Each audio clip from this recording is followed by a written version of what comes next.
time for the main event.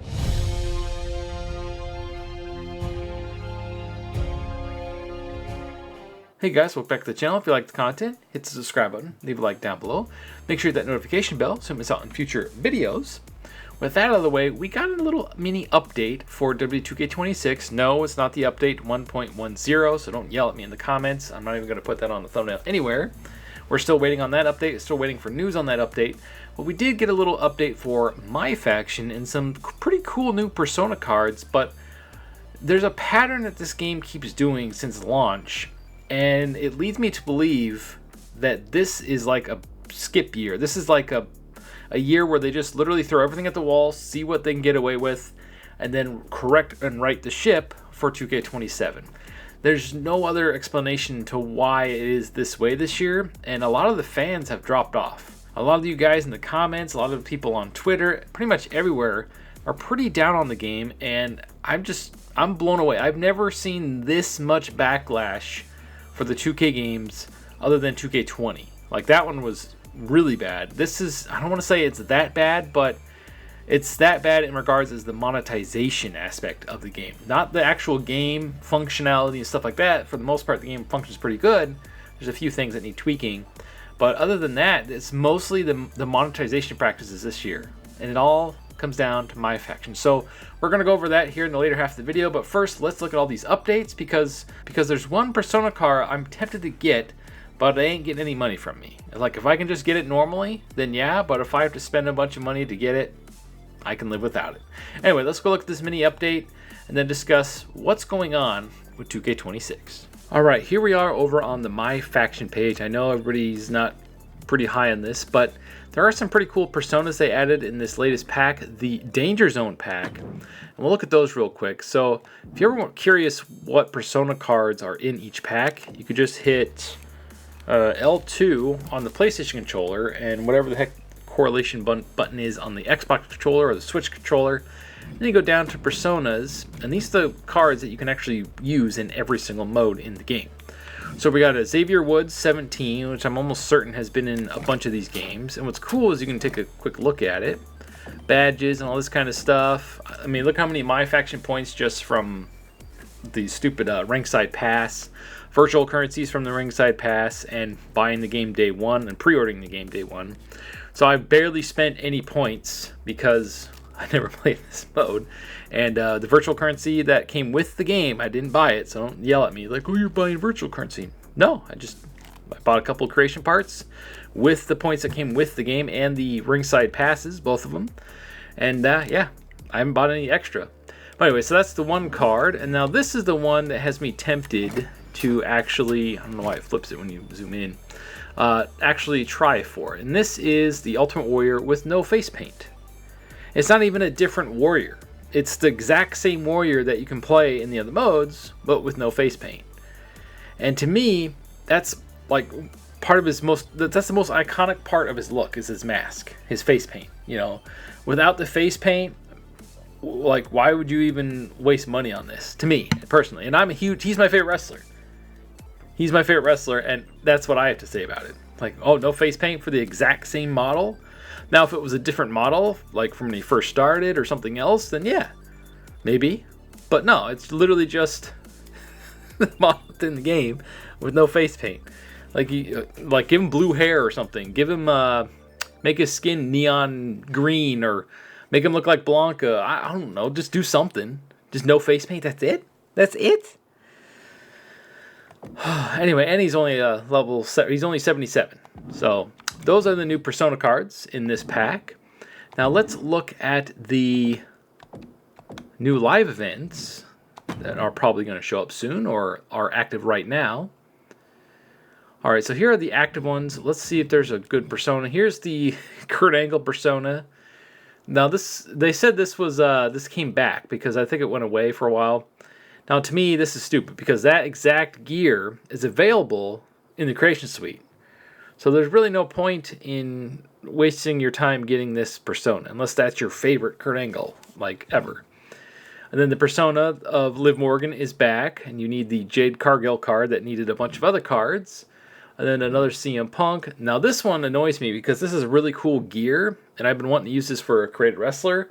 I've talked about that in my other video, but you need all those other cards in order to get that card. And I don't want to keep harping on this, but mainly just wanted to show you the cool updates. And we got some upcoming events. See if there's any more Persona cards. It's the same ones coming back. Encore, which I think is live right now. But yeah, it looks like they're coming back in August, if I'm not mistaken. Yeah. Upcoming and active. Anyway, so that's the update for today. Now, there's supposed to be a Trish Stratus card in here as well. And there's a little infographic that they showed over on X, which I'll bring up on the screen here as I'm reading over it. That way you can see it. It says, new personas added. MyFaction 2026. The new Danger Zone series features 3 new unlockable persona cards.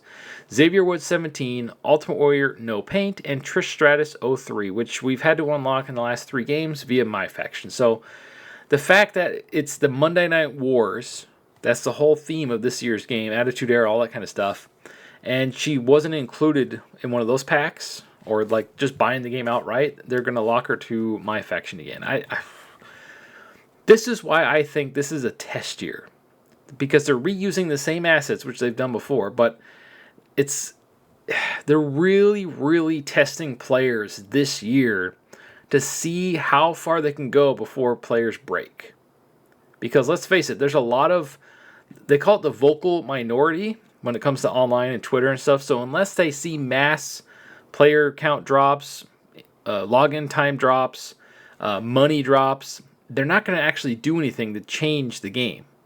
But I feel like the consensus from everybody, based off of the views on the channel, based off views on other people's channels, I'm not going to say any names, but the views are down, the engagement is down, and the interest is down in this franchise.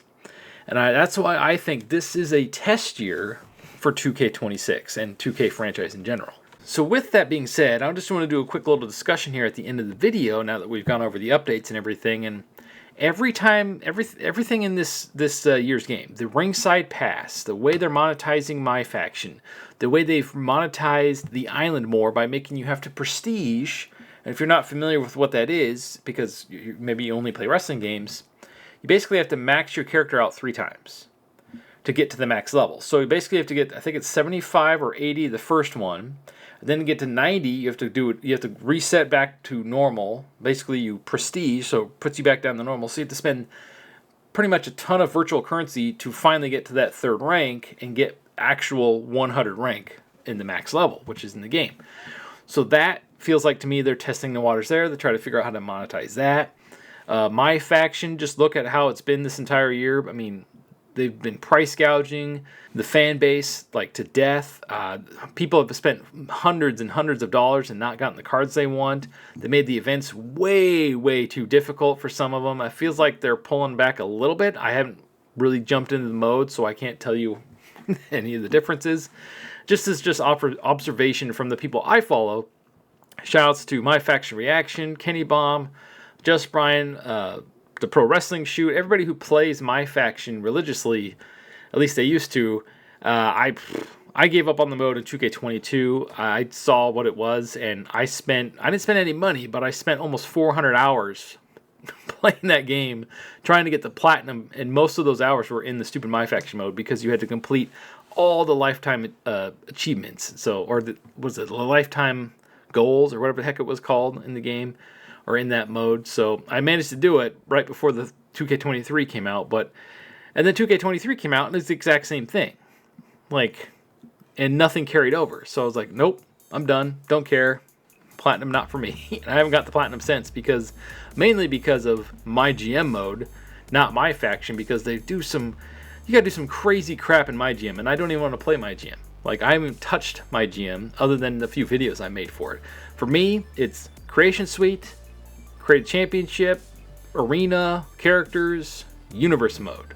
Literally the only thing that I think 2K focuses on is the metrics of the in-game time played, money spent, and engagement. All that, all wrapped into one. Well, time played and engagement is kind of the same thing, but you know what I'm saying. So I think that's the only real indicator. And maybe they're finally getting all this data. Like, okay, so this is how far we can push fans before they give up. This is how much money we could charge for fans before they give up. This is the rates of which we can give cards for MyFaction mode before they give up. This is how much we can push in on the island and the difficulty before they quit the mode.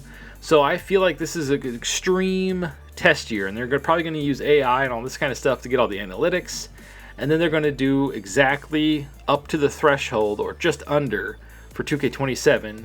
And I don't know if it'll be better or it'll just be like right on the mark for making people just barely want to quit, right? Like, or not quit at all. So there's going to be right on that line, right on that edge of it's still a super fun game to play.